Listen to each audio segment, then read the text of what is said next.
Okay, welcome back to the 2017 WBC wrap-up and MLB season preview episode of the Ben Jacks Baseball Podcast.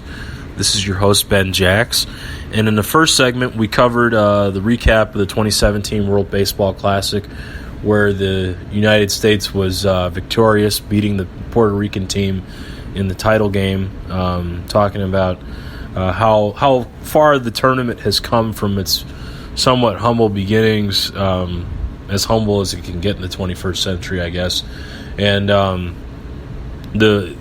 how well some of the smaller nations have developed, but in the end, the U.S. had the pitching and the defense to get them over the top.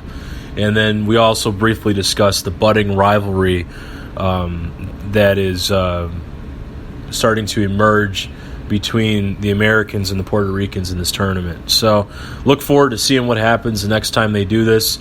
I believe that'll be 2021.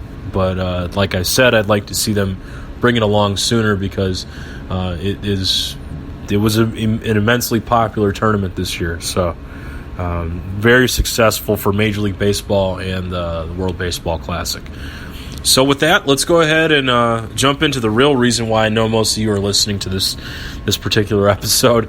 You guys out there want to hear my predictions, so you can give me feedback and probably rip me to shreds or something. But no, I look forward to hearing what people have to say in terms of how they view my predictions for the 2017 season. So without further ado, the way I like to do it, I always, being a White Sox fan, I look at it as American League first. So I'm just going to do it the way I normally do things. And we're going to start off by talking about the American League East.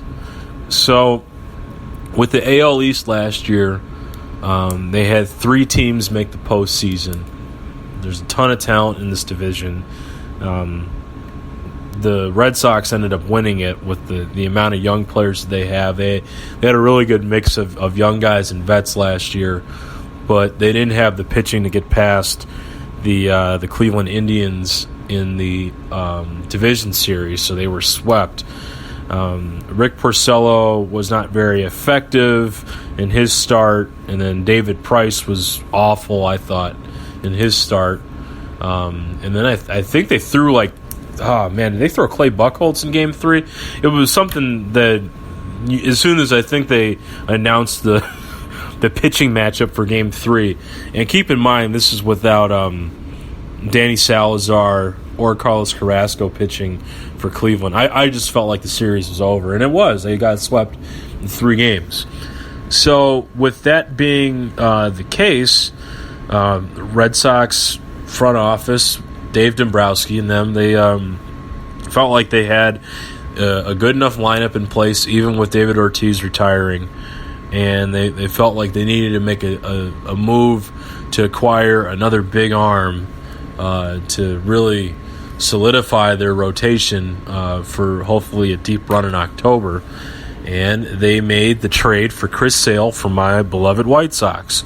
They ended up coughing up 4 big-time prospects, 2 in the top 30, according to MLB.com. Yohan Moncada, the second baseman, who's the number 2 prospect in baseball. And I believe Michael Kopech falls in the mid-teens, around 15 or 16 or so. He is a flame-throwing, right-handed starting pitcher, big kid, 20 years old in Double-A now for the White Sox. He throws triple digits. I know a number of you out there have seen the YouTube clips of him topping out, at 104, 105 or whatever. So those are the 2 big names that they gave up. They also gave up a guy named Victor Diaz, who's be a power pitcher in the bullpen, a right-handed reliever who throws pretty hard too. I believe he's about 21, 22 years old and is in the lower minors. And then they also gave up Luis Alexander Basabe, who's a center fielder with a lot of good tools and a lot of speed. He's in high A ball and only 19. So the White Sox got a pretty good return, but the Red Sox got the immediate return that they need, a great return, and a guy who's a Cy Young caliber pitcher in Chris Sale. What else needs to be said on him? He's made the All-Star team every year that he was in the rotation on the south side. So he brings automatically, you think, 15 to 20 wins, 200-plus innings, 200-plus strikeouts, an ERA under 3, even at Fenway as a left-handed pitcher. All those things are possible with Sale. He's a guy who can strike out 20 batters in a night. He's a guy who's got the capability of throwing a perfect game at some point in his career, I think. Just a well-decorated pitcher that everybody knows about, and now he's going to be pitching for a really marquee team that has a chance of winning a World Series right now. So with Sale on the mound, I think that they addressed the starting pitching issues. And even with Craig Kimbrell in the bullpen, I'm still kind of curious, though, about some of the depth with pitching, particularly both at the back end of the rotation and in relief. It seems like the Red Sox always have a question about their fifth starter and some 6th, 7th inning guys in their bullpen. So I'm going to be curious to see how that works out for them. That'd probably be my only negative. But they do have a ton of star power, which is definitely their positive. With Sale, Rick Porcello, who won the Cy Young last year, David Price still there. And then position player-wise, I mean, where do you start, right? You have Dustin Pedroia, who's former MVP, Mookie Betts, who's one of the best players in the game in right field, Xander Bogaerts, Jackie Bradley Jr. They brought up another young kid at the end of the year, Andrew Benintendi, who they drafted from, I believe they got him from the University of Cincinnati, I want to say, or University of Arkansas or something like that. 2015 draft pick, played really well in the minors and was a quick riser. So he was already starting in the outfield in the playoffs. So that goes to show you how highly they think of him and how much talent he has. So the Red Sox have a really good young core of position players, and then they have a number of starting pitchers who age-wise are in their prime, late 20s, about 30 years old. When you look at Sale, Price, and Porcello, they're all about the same age. And then Craig Kimbrell at the end of games should still be pretty good. For me, I don't see a whole lot of weaknesses with this team. I have them winning the division.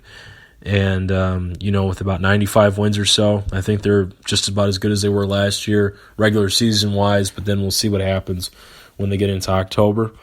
And the guy to watch, for me, the player to watch, I was going to go with Mookie Betts because I really enjoy watching him play, but I think the most important guy for them going into the year is Sale, because I think that even though Porcello is the opening day starter, they're really going to be counting on Chris Sale to make that immediate impact on the rotation, kind of the way Curt Schilling did in 2004 when he came over from Arizona.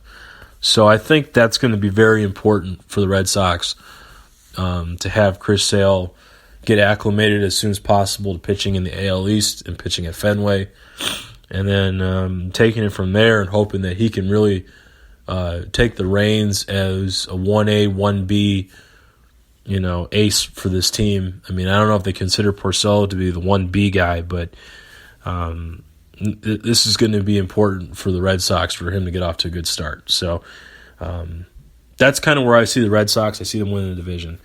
In the AL, the second in the AL East, I got the Yankees. I think they've really done a good job of rebuilding to this point. They got a young team, but I think they're ready to take the next step this year.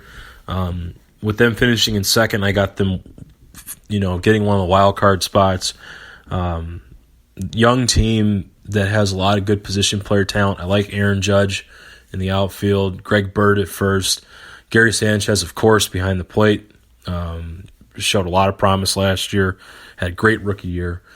So for me, with those three guys in particular, and then Masahiro Tanaka is still a very good pitcher on the mound. They brought back Aroldis Chapman. So they have a good mix of veterans and young guys. I still question, again, their starting pitching depth is always an issue. And then whether or not the veterans like, Chris Carter, Matt Holliday, Jacoby Ellsbury, these guys, are they going to produce to the rate that the young guys will need them to produce at? in order to make the playoffs. We'll see. So I would say, the Yankees, they got an interesting mix of players, but I do like them to make the playoffs this year as a wild card team. So that's my pick for for one of the wild cards at least, and they're my second place pick in the East. And the player to watch for me is going to be Aaron Judge, because I think that Gary Sanchez and Greg Bird, in my mind, have already, even though Bird was hurt all last year, in my mind, I think he's already a pretty solidified, pretty polished hitter at the big league level. I'm going to be curious to see if Aaron Judge is going to be a guy who can make the adjustment, or if he's going to strike out like 200 times this year. So he'll be my player to watch for the Yanks. Third place, I got the Toronto Blue Jays, a team that's made the playoffs each of the last 2 years, winning the East in 2015, and then winning the wild card and the wild card game in 2016. They lost Edwin Encarnacion. Pitching staff is still, it's got depth, but I feel like they don't really have that high-end level ace. I think Marcus Stroman has the capabilities of being close to that, but again, they didn't really replace David Price when he left for Boston. So I think if I had to say what the negative is, it'd probably still be the starting pitching. But, they still got a really good lineup even without Encarnacion. But right now, I just think that they've, because of the economics of the game and them not spending the money to bring these free agents back, I'm going to pick them to finish third. And my player to watch for the Jays will be Stroman, because I'm curious to see if he can stay healthy for the full season, throw 200-plus innings, and really take that next step and, deliver on some of the promise that he showed in the World Baseball Classic and really go out and dominate some American League East lineups and get himself to an all-star game and get himself into Cy Young consideration. So Stroman's my guy to watch, with the Jays finishing in third. My fourth place team is the Baltimore Orioles. This is a team that tends to overachieve in comparison to the analytical projections every year. I think that has a lot to do with, Buck Showalter being able to manage a pitching staff really well. He handles a pitching staff extremely well. Zach Britton, one of the best closers in the game. And then they have two of my favorite position players in all of baseball, Adam Jones in center field and Manny Machado at third base.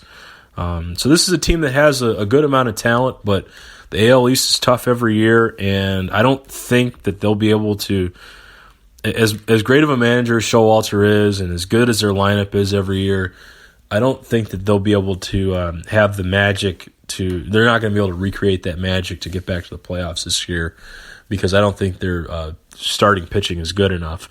My player to watch when it comes to the O's, it's basically the same guy every year, Manny Machado. I just think that he's one of the most exciting players in all of baseball.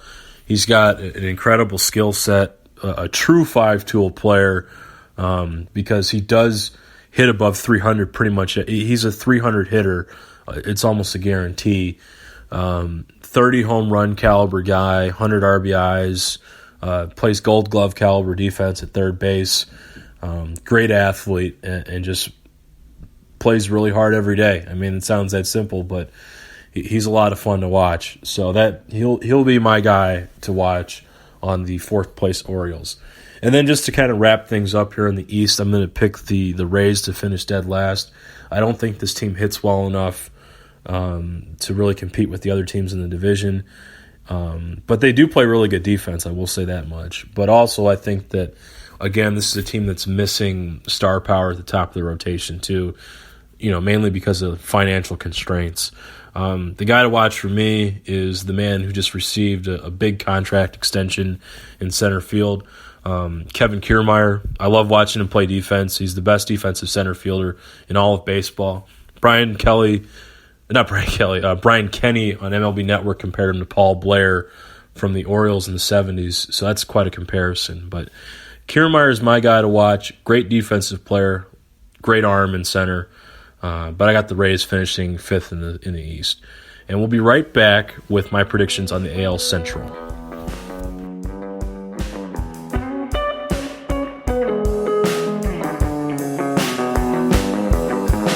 Woke up wrong this morning. Was a fly on the wall. I set my thoughts in motion, but a web caught them all.